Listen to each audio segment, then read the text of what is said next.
Panay ang pagbabahagi ni Kim Chiu ng mga larawan nito nakuha sa nakaraang pagrampa sa London para sa kanilang show. Umani naman ang walang katapusang papuri ang aktres sa kanyang bagong hairstyle. Dito na ibinalandra ni Kim ang itinago niyang bagong haircut sa loob ng mahigit isang buwan mula nang magsimula silang mag-taping ng serye ng rumor jowa niyang si Paolo Avellino. Sa IG reel post ni Kim habang naka-background sa likod ng isang lumang building sa London, nanibago ang mga netizen sa itsura ni Kim pero gandang-ganda ang mga ito sa kanya.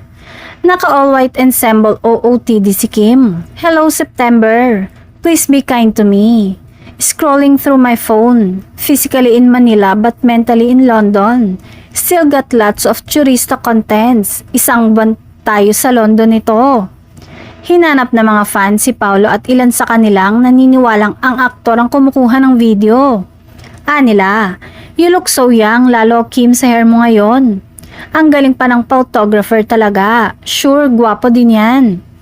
Ilan naman ang umuungot na makita nila si Paolo sa mga shots o video ni Kim sa mga susunod nitong photo o video post.